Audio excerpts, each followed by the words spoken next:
then Hello, everyone. Welcome to today's webinar. My name is Khalil Doheny, and I am head of content here at DNA. Today, we have the team of XSurgical. Team, how are you guys doing today? great. Thank you for participating Awesome. to this webinar. It is a real pleasure to share our update and further progresses with all of you.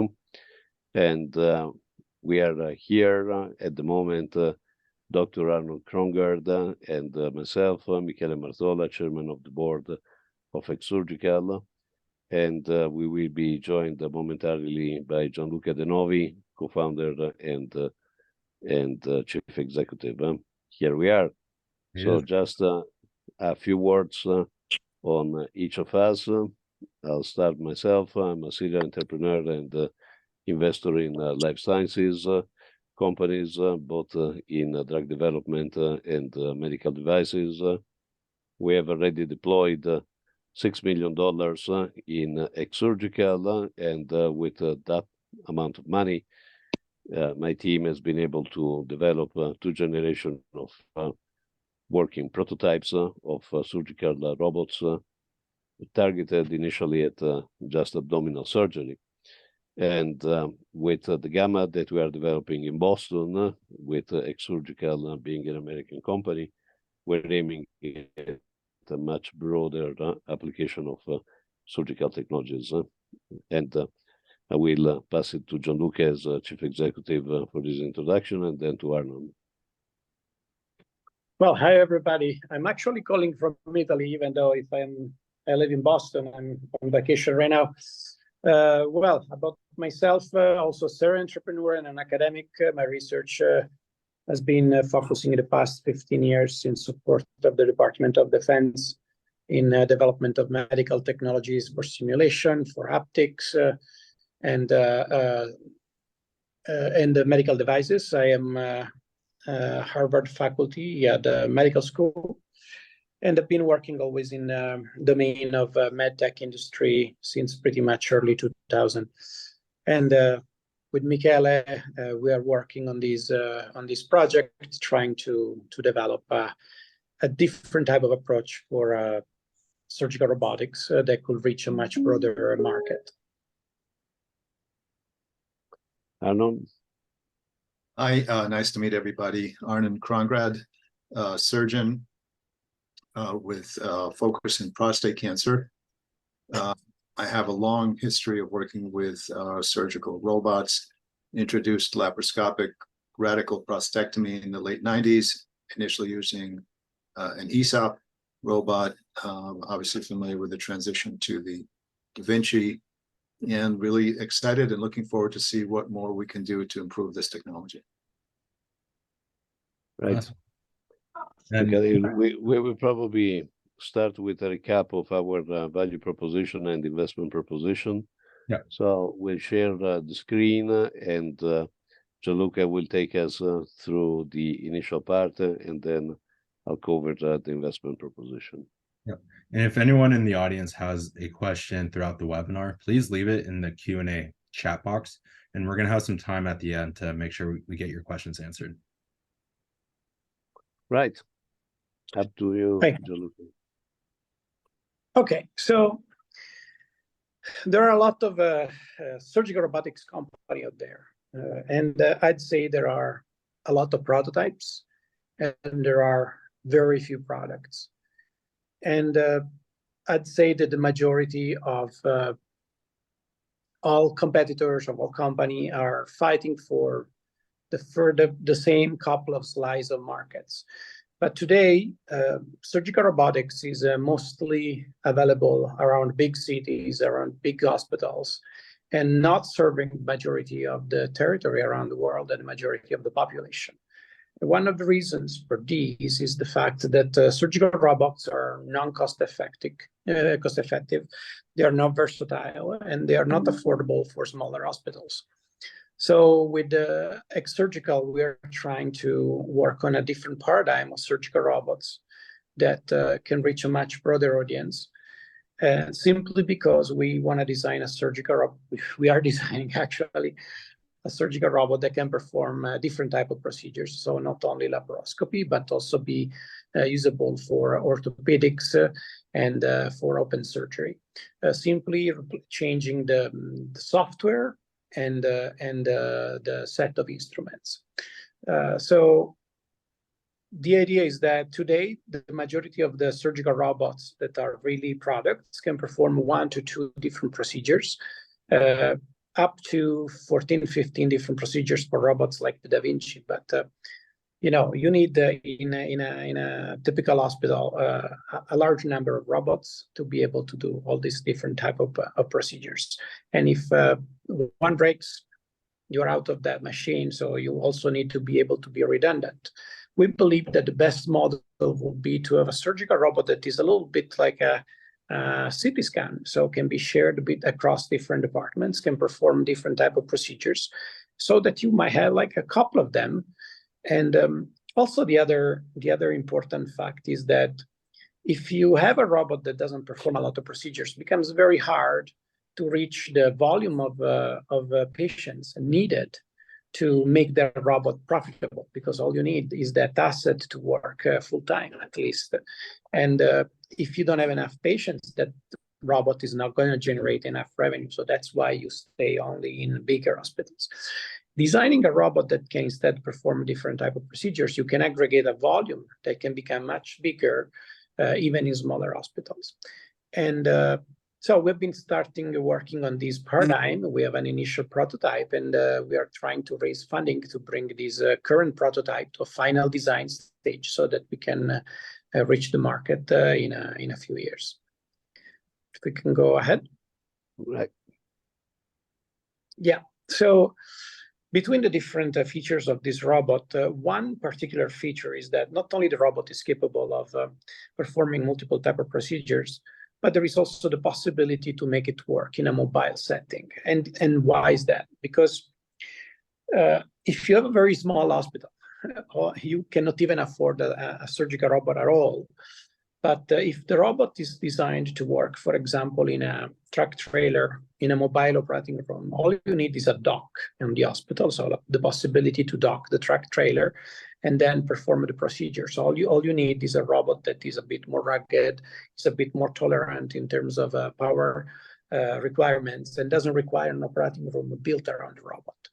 Now, if you have a robot that can perform different type of procedures and work in a mobile setting, well, now you have all of a sudden a very strategic asset on territory that can become very, very suitable in a war zone scenario for disaster recovery and shareable operating rooms. So it makes sense. There are obviously some caveats coming with this. One of these is obviously the fact that designing a robot that can perform more things is obviously more complicated. How can we address this? So the way we want to address this is to design the first surgical robot that is not a closed architecture, but it is an open architecture. So the possibility to have partners that are surgical instruments companies, that they can develop their own surgical instruments and their own procedure on our robot. So, in matter of fact, the XSurgical robot becomes more like a platform paradigm, modular, which needs to guarantee, obviously, the telecommunication and all the other, the safety and the control, and will leave it to the rest of the requirements to the different partners that develop the different type of procedures. And as you can see here, the unique value proposition is that now this robot with this kind of specifications and requirements can operate on the entire body and obviously offer better procedures there where it's needed. So for example, close to the point of injury when there is a natural disaster, for example. Go ahead. Yep. Yeah. I'll leave here the word to Michele that will add something about the model. Yeah. Yeah. Well, many industry sources and investment banks following the surgical robotic industry indicate a market potential with the current mode of about $15 billion of dollar spent per annum. However, all these 15 billions are actually on this tip of the iceberg, which is represented by about 5,000 to 6,000 large urban hospitals that spend all that money. In the world, there are about another 45,000 smaller regional hospitals, but still with more than 200, 250 beds that have all the needs to provide advanced care to their patients, and they do not have the volume to afford the current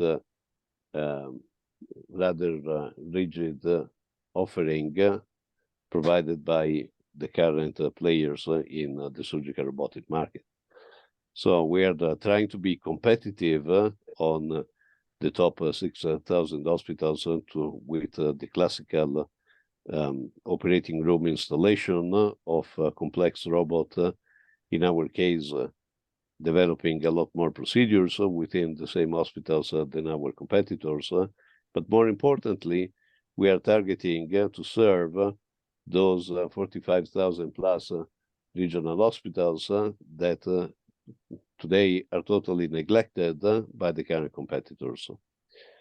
These regional hospitals actually require to have a more flexible footprint for the robot, a robot that can be easily assembled and disassembled, moved in a matter of minutes from one operating room to another department in another operating room, and easily set up and capable of performing at a time during the morning suitable procedure on abdominal surgery on soft tissues with the utmost precision, and then perhaps at the end of the morning to perform an orthopedic procedure, which requires more geometrical precision than haptic precision, and that requires instead a lot more power and strength in order to be able to resect part of the bones, for example, to install a total knee replacement. So we are developing a robotic solution that will fulfill all the needs of a modern regional hospital and thereby enabling them to be competitive and to be a profitable investment for these hospitals.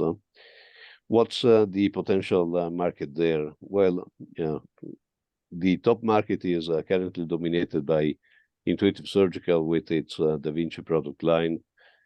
It is likely, and many industry analysts believe that Intuitive Surgical will reach 7 billion, which still leaves 8 billion of market opportunity on the top part of the market.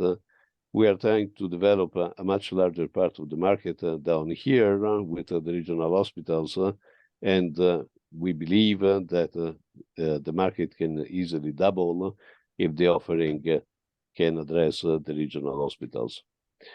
In addition, we are addressing as a first comer and only competitor the field operations, where with the support of the Department of Defense, we are the first developing a robot that can be deployed in very difficult theaters and be able to be deployed even to the line of fire for military operations or in civilian emergencies such as earthquakes or flooding.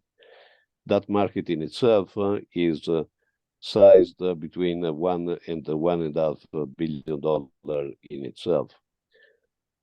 Our business model is classical as any other surgical robot. This model has made the fortune of Intuitive Surgical. Essentially, there is an initial capital equipment sale.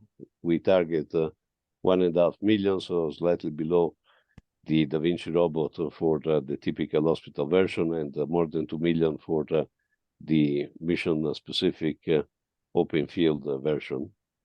And then each of these robots develop and generate each year maintenance fees, replacement for the tools and devices which are used by the various hospitals, software upgrades, and in our case, even royalties for the habilitation of third-party tools and devices on our platform. We plan to reach significant revenues directly with our own sales and our own sales organization on the major markets such as North America and Europe, and then with distributor organizations or joint ventures, like in the case of China, for the intermediate markets. And our team has a track record of being at the leadership in developing new market and generating top revenues per the specific business that have been assigned to our teams. We have a strong previous experience. We have already developed 2 working prototypes of surgical robots. The Alpha has been the terrestrial application of a robot initially designed by NASA for operating on spacecraft, and we have adapted it and successfully utilized it for the resection of the pancreatic tail on simulation of oncology operations on the pancreas. We have broadened the scope and the dimension of the Alpha to the Beta, which was designed to operate on the full 4 quadrants of the abdomen. And the Beta has been CE marked and was allowed to sell in Europe. And now in Boston, with Gianluca and with the support of Arnon, we are designing the Gamma, which we have described beforehand. So far, we've invested 6 million in this venture, and we're raising Series A of 4 million, including the current campaign on net capital that will contribute to that end. With the 4 million, we plan to develop 2 prototypes that will be ready for FDA approval and CE marking, and then we plan to raise another 4 million to prepare for the IPO and going into the clinical validation, and then into the market development, which will arrive in about 3 years from funding. Our clinical development plan follows the typical path for the FDA approval, even if this is going to be under a 510(k) procedure. We plan to support our application with both animal trials, cadaver labs, and a selected set of patient clinical studies that will be required to achieve the CE marking under the new MDR regulation.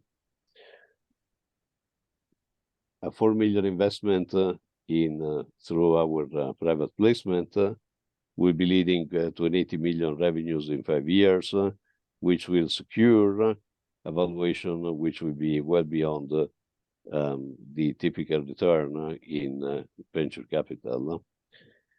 Essentially, revenues will be driven by the sale of units. We plan to sell a single unit through military contracts throughout to 2025 and 2026, and then we will be ready for commercial availability, at least in North America, and proceed with 8 units sold in 2027, 21 in 2028, and 44 in 2029, arriving to 80 million in revenues with an EBITDA of 35 million. We have already gone through the presentation of our key elements in the team. We would add Deborah Butturi, one of our co-founder and the Chief Technical Officer. She is a PhD in robotics and is currently leading the development of one of the leading platforms in surgical robotics. We have other advisors, including Professor Berselli at the University of Genoa in Italy. We developed the beta prototype in Genoa, and this is a continuation of the technical support we had from that end. So our investment proposal is to raise 4 million now in order to complete the Gamma and prepare for the IPO. the current valuation in our funding round on net capital is 10.5 million, and we have a very interesting term sheet from a large venture capital fund willing to invest up to 50 million in XSurgical after listing. So our first objective is to get listed in order to start tapping at that equity line. We would think, comparing with some of our competitors or comparables at a similar level of development, that our IPO will be able to arrive at a valuation of 150 million, thereby indicating a 10-time return in 2 to 3 years, depending on the actual timing of our IPO. Going forward, if we are successful with our plan, we would like to think that we will be at par with some of our competitors that have been recently acquired. Auris from Johnson & Johnson for an overall value up to 5 billion, Mador for a value of more than 1.6 billion from Medtronic. Corindus was able to do a merger, was able to be acquired by Siemens Healthineers for more than 1 billion, just with 40 robots installed. And Cambridge Medical Robotics has reached and exceeded a valuation of 1 billion through the latest round of capital raise. So here we are, and I would suggest that we first get any question that the audience has indicated, and then we go into the actual sharing of the experiences that Dr. Krongard had in making the first attempts at sharing surgical robots among hospitals. Khalil, do you have any question that have been asked so far? Yeah, I mean, I would recommend go through the experiences first. There are a good amount of questions, so I want to make sure we have enough time to have the doc go through his experiences. Right. Aaron, tell us how you were able to share things that are not naturally shareable, such as the Da Vinci robots. Sure.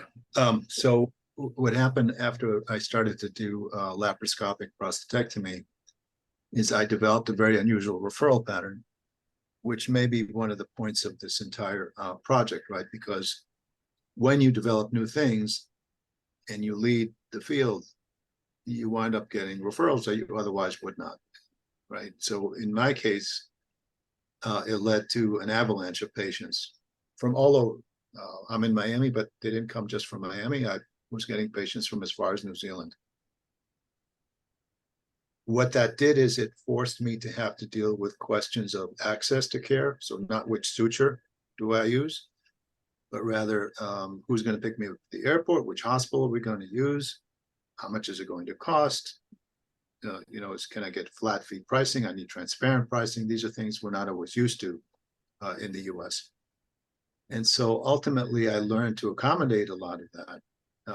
And there came a pivotal moment when a patient called me from Oregon who had a fixed budget. His entire life savings was $24,000. That's all he had to his name. He did not have insurance. He had prostate cancer. And through no fault of his own, he found himself in a very bad spot, not being able to access the type of surgery that he wanted. I mean, LRP had already spread by that point to everywhere, including where he lived in Oregon. But the problem was the local hospital wanted $55,000, so more than twice what he could offer. I'll skip a lot of drama and a lot of frustration that he had, obviously, and some that I had in trying to help him. And the bottom line was, I wound up taking him from Oregon, myself from Miami. And here's the related point. I took a surgical robot that I spot purchased on eBay for 1% of retail from Colorado to an operating room in Trinidad.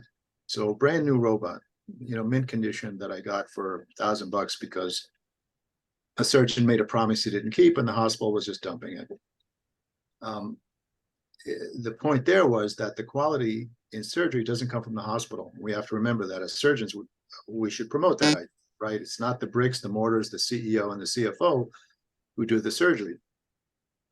This is what does the surgery, and these fingers and this head are what drive what happens to the patient, right? They're the principal dominant determinant of what's going to happen to the patient. So A, quality comes from the surgeon. B, everything is mobile, including the robot. Everything except the hospital is mobile. And so in coming up with this really extreme solution, we were able to validate those key points. Quality comes from the surgeon and everybody's mobile. Subsequently, I wound up doing it in other places, initially in Kansas, but then also in other places in Florida where I started to move stuff around, including robots. It was an incredible experience that led me to be able to reduce the cost of surgery without in any way compromising either the quality or the payments made to the downstream vendors. I'm not Medicare. I can't force anybody to take a certain allowed amount. So it all had to do with value propositions all the way around. For the hospitals, it meant getting excess capacity to market. That was their value proposition. For the surgeons who I wound up working with, it meant more referrals and actually better pay, not worse pay. And so the aspect of new technology and the aspect of thinking about operations, including the mobility of the devices, can drive an enormous amount of value, first of all, for the patients who are money sensitive always, and who sometimes can't even access the care they need, but also for us, for the surgeons. So that's it in a nutshell, and that's what happened. Thank you. Perhaps, Aaron, you would comment on how much easier it would have been to do what you did if you had already a robot conceived to be mobile and easily deployable. Well, the better the robot, the easier the entire experience would be, right? So I had to disassemble the ESOP, stick it in a Pelican case. You know, it wasn't formidable. I mean, I was able to do it, right? But you know, the thing that would have made my life the easiest would have been as if hospital CFOs understood how to talk to surgeons. That was the toughest learning curve for me. Yeah, I'm afraid that we are not doing much about it, but No. we can only provide a better robot and a better business case. But yeah, on the psychological side, we will try to make the case clearer for CFOs. But yeah, the dialogue, I'm afraid. The good news is I already learned to speak their language, so I'm already kind of fluent in hospital CFO psychology. So we're beyond that learning curve. Yeah, yeah, we'll certainly make the best use of your experience in order to approach the hospitals when we will be FDA approved. Good. Kelly, perhaps shall we go through comments and questions? Yep, let's go through some questions here. The first one that I see is, could you provide insight into any current or potential partnership agreements that XSurgical is exploring to leverage its innovative system capabilities in collaboration with other medical technology companies or healthcare institutions? Well, yeah, we cannot talk much about it because it is clearly under, I would say, reserved matters for both us and them.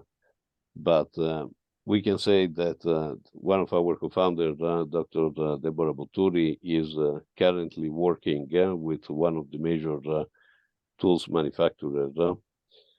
And that gives a key opening point with this major global tool and device manufacturer. We have another, Michele, we have one collaboration that we can disclose that is the only one that is available publicly, which is with Rejoined for a total knee and hip replacement procedure, for which we've been already performing a validation, a test with our robot in Boston and a surgeon in Milan already 2 years ago. I think it was last week, Gianluca met personally with one of the key leaders of one of the top medtech companies that is currently seeking a transition and may end up working with us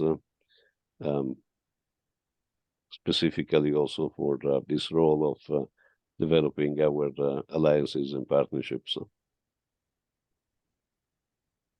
And what is the timeline for the upcoming phases of the remotely controlled surgical robot development?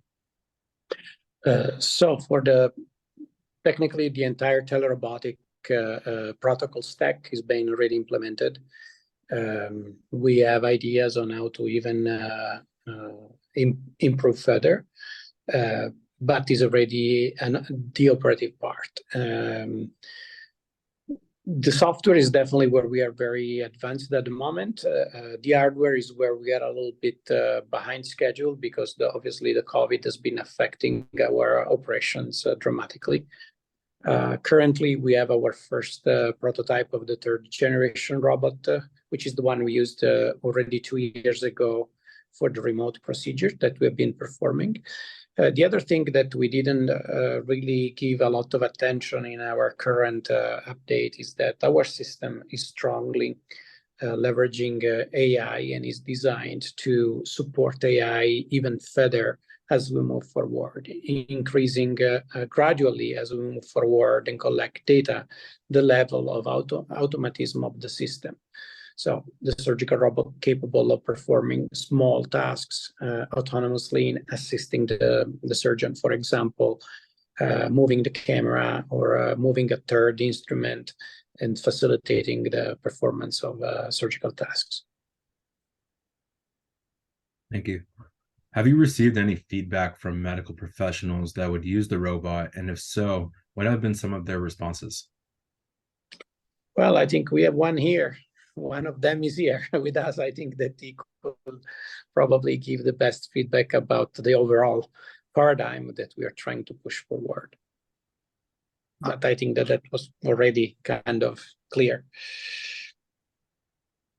And we've worked also with another advisor, Dr. Wayne Paul, also a surgeon, very expert in utilizing various type of surgical robots, and himself an entrepreneur in medical devices. And he tested our previous beta version and appraised our gamma version as a very positive step forward toward solving many pressing surgeon needs. We are in touch with several surgeons who are contributing to our development, not directly as advisors, but as a sounding board in a way. And so far, we have received very positive feedback. Clearly, our prototype is not FDA approved, so it's never been tested on humans, and we will have direct surgeon feedback only when we will be allowed to use it on normal medical practices, or at least on clinical trials. And what key challenges did your team face during this quarter? Well, it's the same challenge all the time: raise funds in order to develop the prototype and progress further. So this is typical in every startup, and in the year 2023, this is further exacerbated by the rather dwindling attitude of many investors that this year are taking more time to arrive to any decision. And what are main factors that could potentially accelerate or delay the launch? Same as before, funding. If we add more funds, we can accelerate on hiring more people, developing the prototype faster, get to grips with this large VC fund willing to invest, and prepare the IPO. So This is why we're running this webinar to support our fundraise. And the last question I have here is, what are the next milestones or advancements that you're aiming for the next quarter?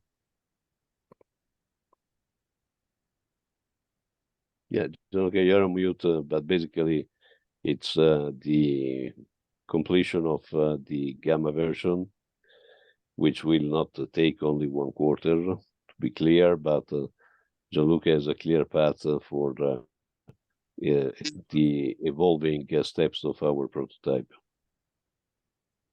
Yeah, one of the milestone is definitely the new tool driver.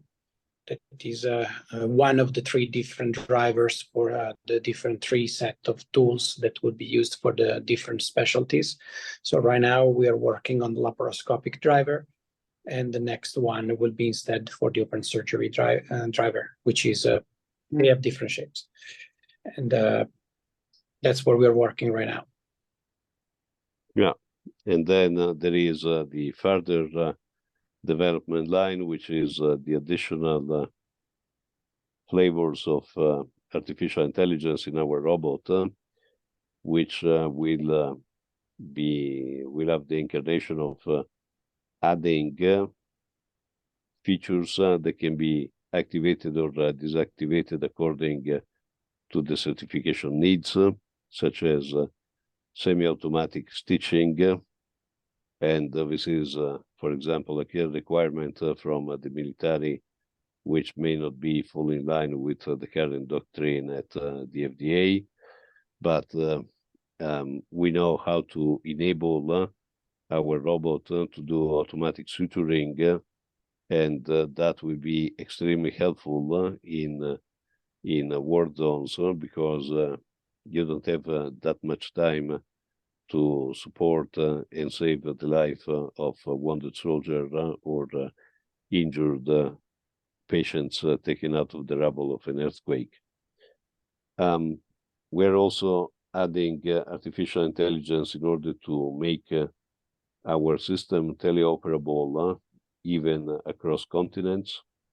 So artificial intelligence will permit to have a preview in a way of where the tool is going to move after the short but still tangible time lag generated by the surgeon being 10,000 kilometers away from the operating station.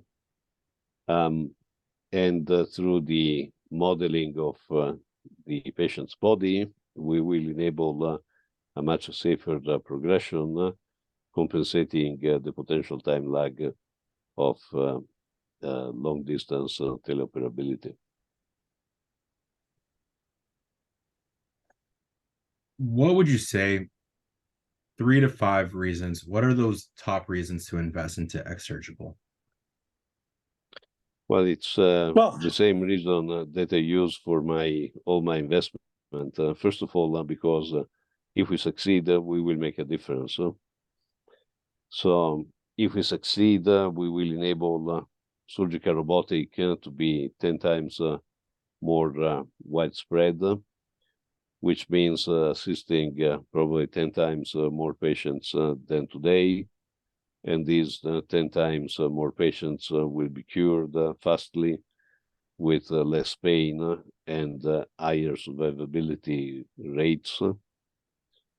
And second reason, because we are seriously looking at a 20-time return in less than 5 years, which is well above the typical VC rates.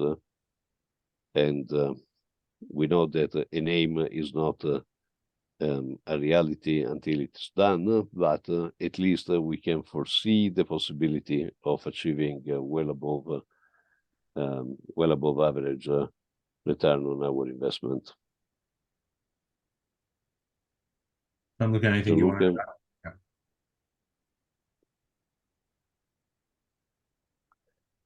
Right. So basically, a call for action: visit our landing page on Net Capital. At our valuation, we are certainly competitive as an alternative investment for many of you participating to the call.